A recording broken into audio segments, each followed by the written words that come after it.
Why time management is key is because, again, I think that if your goal is to become a top producer, if your goal is to increase your efficiency and increase your outcome, right, your production, your income, you have to really adopt the principle of time management.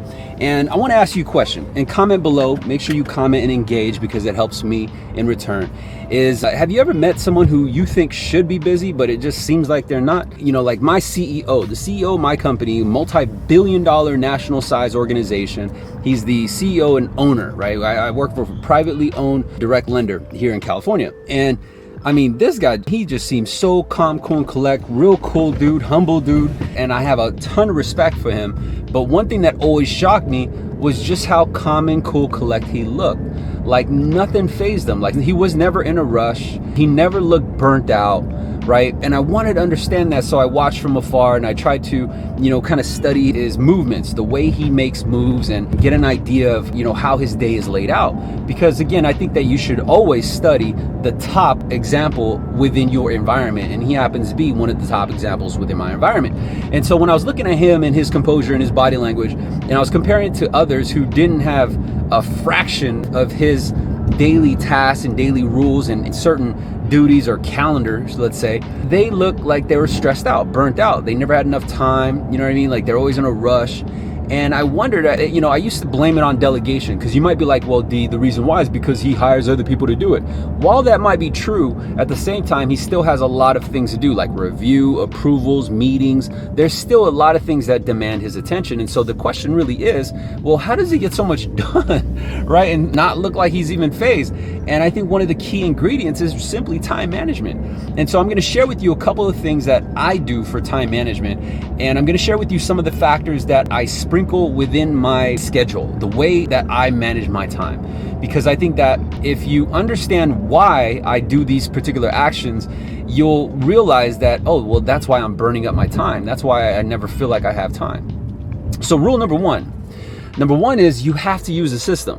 Bottom line, there has to be some sort of system in play. And the system that I use is Outlook Calendar. The system I used to use back in the day when I started time management was a planner.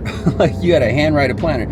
I'm pretty old. So, back in the day, like computer wasn't necessarily your primary function, your reminder. You couldn't necessarily say like, hey Siri, or hey, Alexa, remind me of this or remind me of that. It just wasn't an option.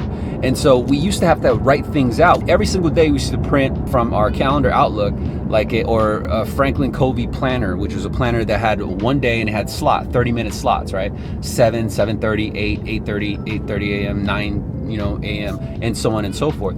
And so you would have to handwrite whatever you had to do within that particular day. And as you went through, you would cross them off. And then the rule was that your following day should be at least 40% planned the night before. You want to leave space for any variables or any surprise appointments and things like that. And so I adopted those philosophies, but now it's kind of evolved. And so now I use everything from, Siri reminders to, Google Calendar to Outlook Calendar.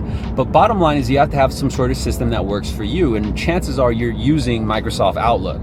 Whatever calendar system you're using, attached to it should have some sort of calendar. And a calendar is something that you need to follow, you need to use, you need to track. And even if it's foreign to you, you need to learn how to do it. Otherwise, your potential will never ultimately be reached, and you will constantly be shackled and chained to your desk. This is one of the primary reasons why agents have to work 16 hours per day to produce as much as some agents who only work 8 to 10 hours per day. It's because it's just chaotic, right? And so there's no organized time, and because they have strong work ethics, they're going to go and stick to it until everything is done. But nonetheless, hours upon hours is wasted each and every day because there's no organized structure. So that's rule number one, is you need to have a system in place, a time management system, or a resource, a tool like a calendar, right? That's rule number one.